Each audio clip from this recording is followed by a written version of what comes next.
अस्सलाम वालेकुम स्टूडेंट्स। आज की इस क्लास में हम लोग अपनी ओ लेवल की अकाउंटिंग का एक चैप्टर रेशो एनालिसिस का पास पेपर का क्वेश्चन करने जा रहे हैं। ये क्वेश्चन रिलेट करता है मई जून एग्ज़ाम सीरीज़ 2016 में से। उसका क्वेश्चन नंबर 4 है। तो क्वेश्चन में हमारे पास ये डाटा गिवन है, फॉलोइंग इन्फॉर्मेशन इज़ अवेलेबल 2015 से रिलेटेड है और 2014 से रिलेटेड है। 14 यानी कि प्रीवियस ईयर समझा जाएगा और 15 को करंट ईयर समझा जाएगा। First of all revenue given है। रेवेन्यू 2014 का अगर देखा जाए तो 6 लाख और 15 का देखा जाए तो 7,50,000 है। तो हमें इस चैप्टर में जब हम क्वेश्चन को पढ़ते हैं तो हमें एनालिसिस के वे में देखना होता है, कुछ साथ साथ तज्ज़िया भी करना होता है कि क्या था क्या हो गया। पिछले साल 6 लाख का रेवेन्यू था यानी सेल्स, और इस साल जो है 7.5 लाख की हो गई। तो बिल्कुल ऐसा ही हमें लग रहा है कि सेल्स में इजाफा हुआ है, इन्होंने अपने सेल करने का तरीका बदला है। सेल्स में कुछ हो सकता है कि अच्छी प्रमोशन डाली होंगी, इसलिए इन्होंने अपनी सेल्स को इंक्रीज़ कर लिया है। एक्सपेंसेस की जहाँ तक बात है तो 1,75,000 के पिछले साल खर्चे थे और 2 लाख के इस साल खर्चे हैं।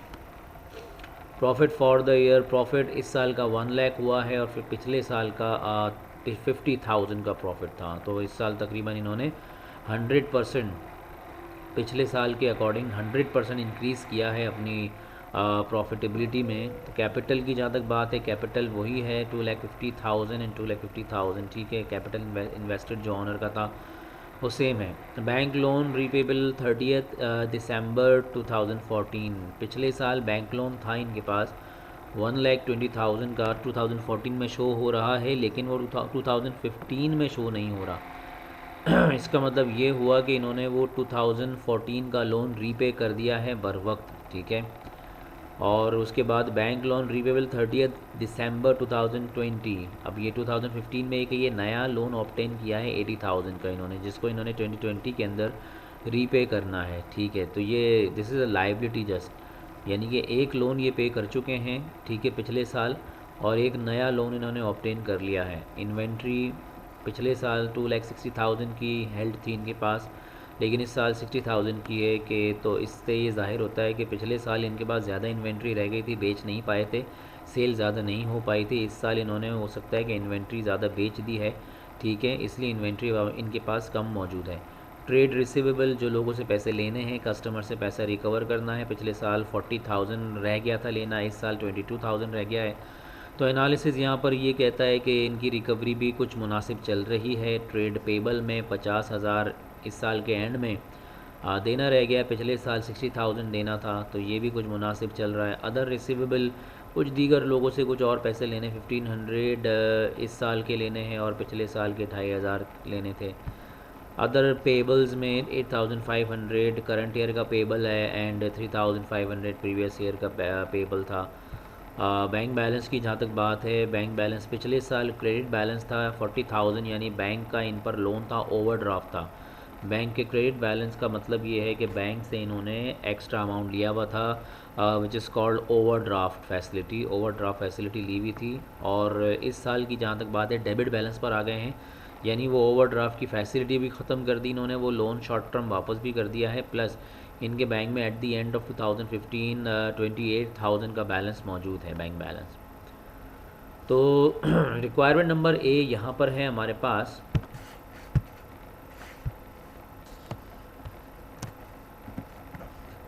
रिक्वायरमेंट नंबर ए में लिखा है calculate the following ratios for 2015, comparative figures for 2014 are shown. Your answer should be calculated to 1 decimal place. Examiner ने हमें कुछ कहा कि भाई आप ये तमाम चीज़ें कैलकुलेट करें, 4 रेशोज़ कैलकुलेट करें, उसकी वर्किंग यहाँ पे करके दिखाएं और उसके आंसर्स यहाँ पे दिखा दें, ठीक है जी। और 1 डेसिमल प्लेस तक का आंसर देना है, ठीक है जी। सो फर्स्ट ऑफ ऑल देख लेते हैं, मतलब ये हमारे पेपर में गिवन है। पेपर आपके पास होगा तो पेपर में आप देख सकते हैं कि एज इट इज़ हमारे पास गिवन है। First of all gross profit to revenue, यानी ग्रॉस प्रॉफिट मार्जिन कैलकुलेट कराने का कह रहे हैं। रिटर्न ऑन कैपिटल एम्प्लॉयड कह रहे हैं, based on profit for the year and current ratio यानी working capital ratio and quick ratio यानी एसिड टेस्ट रेशो। 2014 की परसेंटेजेस, 14 के रिजल्ट्स यहाँ दिए हुए हैं कि प्रीवियस ईयर में क्या हिसाब था ग्रॉस प्रॉफिट का।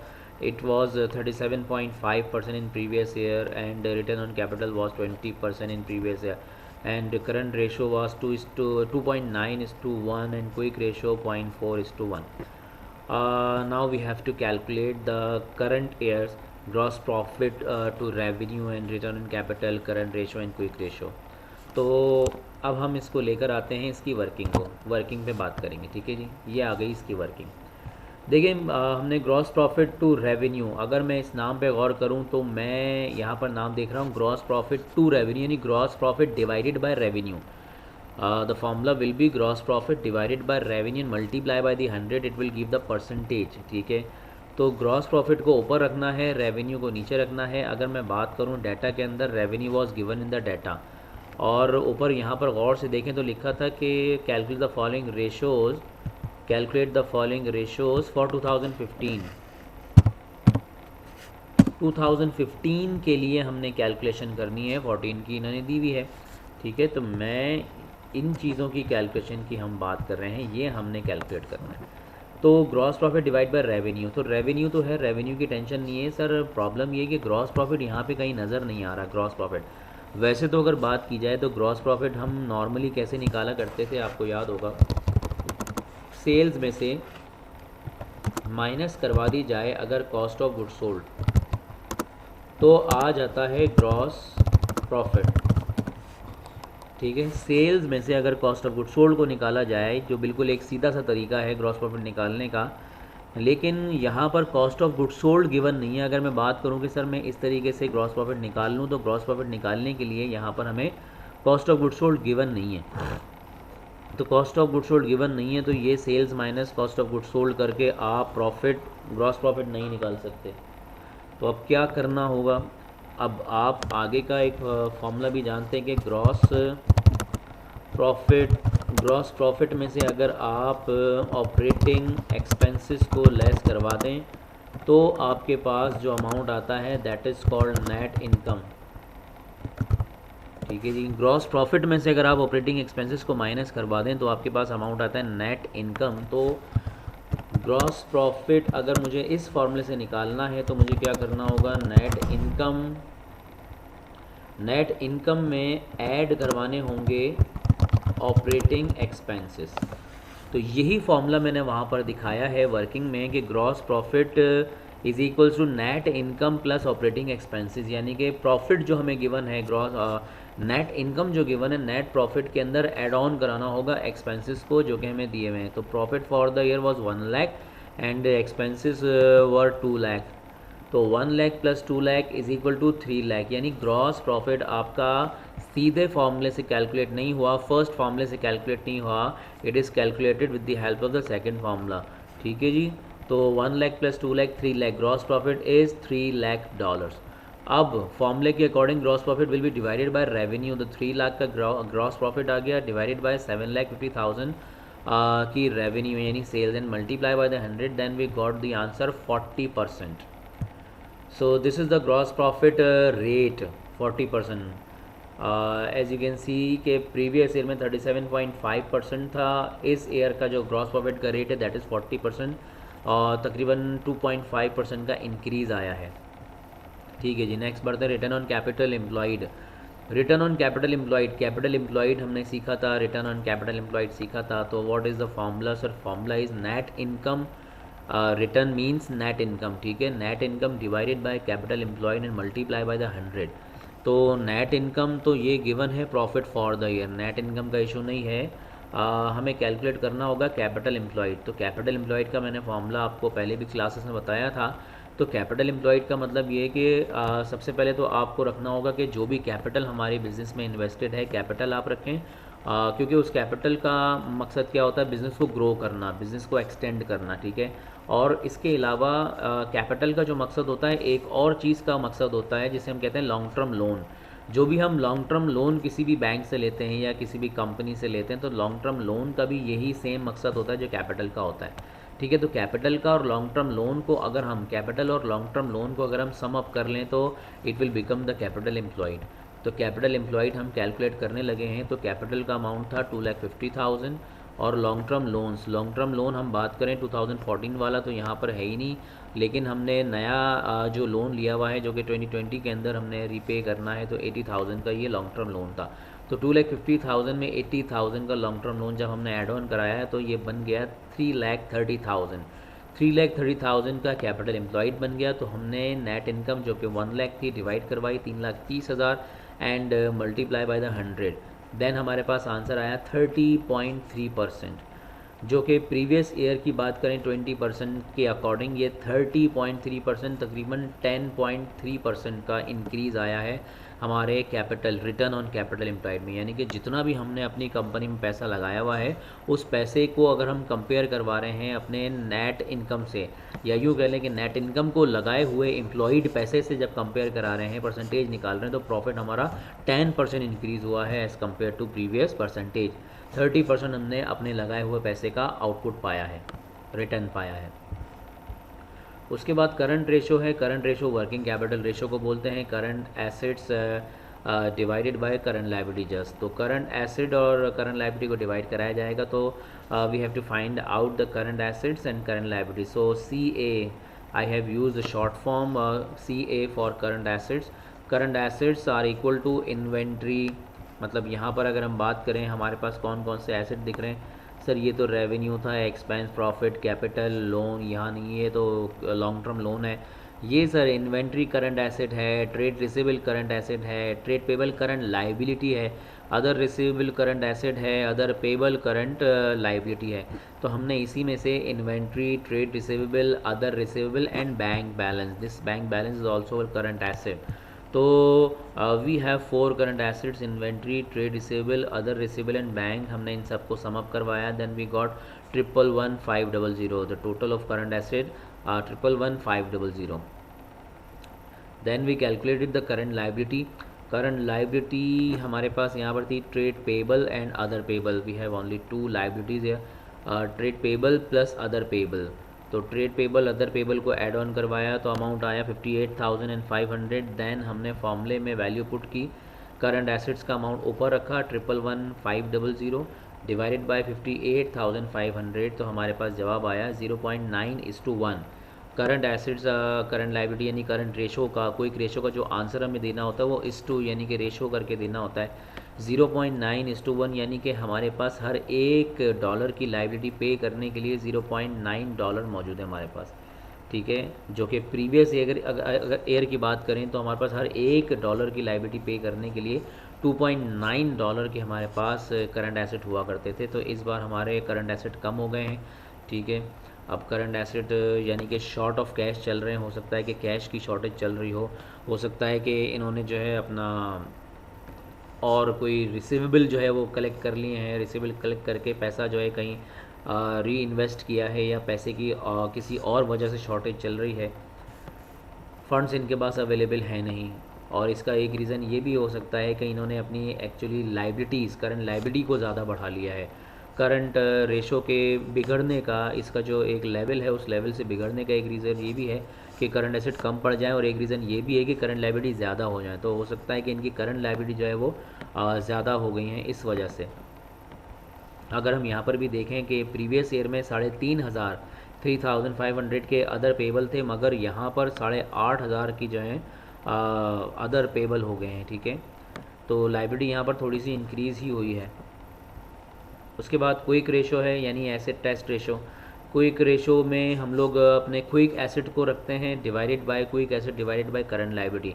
हमें सिर्फ एक एसेट को हटाना पड़ता है अपने करंट एसेट में से, एक एसेट को अगर हटा दें दैट इज़ इन्वेंट्री, तो हमारे पास जवाब आ जाएगा quick asset. So QA is equals to current assets minus inventory. Inventory की वैल्यू को करंट एसेट्स के अमाउंट से निकालेंगे तो करंट एसेट का अमाउंट हमारे पास था 111,500 जो कि अर्लियर कैलकुलेट कर चुके हैं हम। उसमें से हमने इन्वेंट्री का अमाउंट जो कि 60,000 था, 60,000 को माइनस करवाया, देन हमारे पास आया 51,500।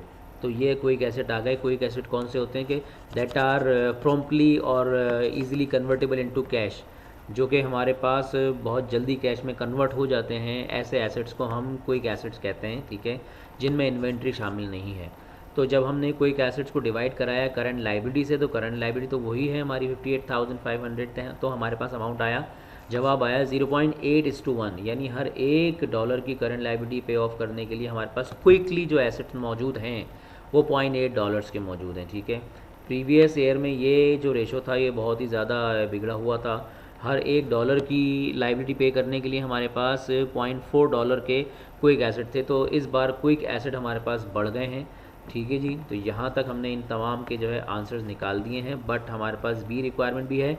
Using the ratios calculated in A and the information provided, comment on the number 1 profitability over the 2 years, liquidity of the 2 year, यानी कि अभी हमें इनकी प्रॉफिटेबिलिटी को एनालाइज करना है और लिक्विडिटी को भी एनालाइज करना है। ठीक है जी, आइए देखते हैं।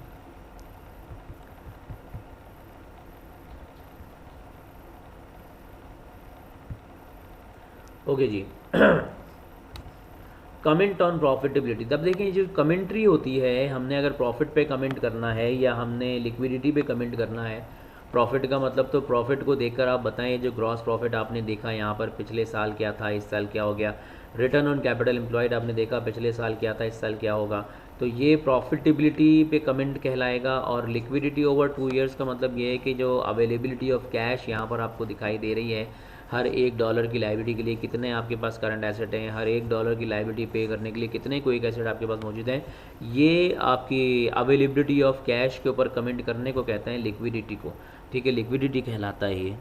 तो हमने यहाँ पर कमेंट किया है, ये कमेंट्री जो है वो परसेंट टू परसेंट डिपेंड करती है, लेकिन आपको जो यहाँ से इन्फॉर्मेशन नज़र आ रही है, जो आपका माइंड कहता है कि 37.5 पिछले साल का ग्रॉस प्रॉफिट का रिटर्न था, इस साल का 40% हो गया, तो जो आपको यहाँ पर दिखाई दे रहा है उसको अपने जो है वो ऑन वर्डिंग के अंदर डिफाइन करने हैं। अब हमने यहाँ पर डिफाइन किया कि प्रॉफिटेबिलिटी के हवाले से as far as gross profit is concern, it has a very impressive rate of increase, that is 2.5%, यानी 37.5% पिछले साल का था, इस साल का 40% हो गया है, तो gross profit rate is increased by 2.5%, which means the company has made effective strategies to cut down the cost of good sold. अब ये जो ग्रॉस प्रॉफिट का रेट इंक्रीज़ हुआ है कॉस्ट ऑफ गुड सोल्ड के कट डाउन होने की वजह से भी हो सकता है और सेल्स रेवेन्यू के बढ़ने की वजह से भी हो सकता है, and to increase the sales revenue. ठीक है, it has also effectively increase the net income over capital employed to almost 10% in a year. हमने इस पर भी कमेंट कर दिया कि हमें ये भी दिखाई दे रहा है कि पिछले साल की बने से इस साल जो रिटर्न ऑन कैपिटल जो है वो बढ़ चुका है। ठीक है, तो ये इन लोगों ने अपने रिसोर्सेज को, अपने वसाइल को बड़ी इफ़ेक्टिवली जो है इस्तेमाल करना शुरू कर दिया है, तो प्रॉफिट इसलिए इनका इंक्रीज़ हो रहा है, इनकी सेल्स रेवेन्यू भी इंक्रीज़ हो रहा है, सेल्स को प्रमोशन कर रहे होंगे, सेल्स में अपनी प्रोडक्ट की क्वालिटी को बेहतर बनाया होगा, वगैरह वगैरह। लिक्विडिटी पे कमेंट अगर करें तो current ratio was almost stable in 2014। अगर हम यहाँ पर देखें 2014 का जो करंट रेशो दिख रहा है 2.9:1, that was almost very suitable in 2014, but in 2015 there is a severe issue of liquidity as for liability of $1. The company has only $0.9, which shows short of cash and other assets, यानी other assets, other current asset और cash की हमारे पास shortage मौजूद है, इसलिए liability को tackle करने के लिए, सेटल करने के लिए हमारे पास सफिशिएंट कोई इतने ज़्यादा बैकअप पे करंट एसेट्स मौजूद नहीं हैं। Quick ratio is increased as compared to the year 2014। Quick ratio की जहाँ तक बात की जाए वो तो हमें इंक्रीज़ होता हुआ नज़र आ रहा है, ठीक है, लेकिन फिर भी जो है वो कोई इतना ज़्यादा अच्छे लेवल पे नज़र नहीं आ रहा है। The company made timely cash control for every liability it holds, maybe its recovery from credit customer is increasing in sales on cash basis has greater volume as compared to the credit sales। तो बच्चों ये थी तमाम commentary इन question पे और इसकी profitability पर और इनके लिक्विडिटी पर। तो इसको अच्छी तरीके से आप लोग देख लीजिए, इस तरह के क्वेश्चन हमारे पेपर में आते हैं, इस को आप लोग अच्छी तरह याद करें, देखें बार बार, फिर इंशाल्लाह नेक्स्ट वीडियो में आपसे मुलाकात होगी। टिल देन अल्लाह हाफ़िज़, अल्लाह निगहबान।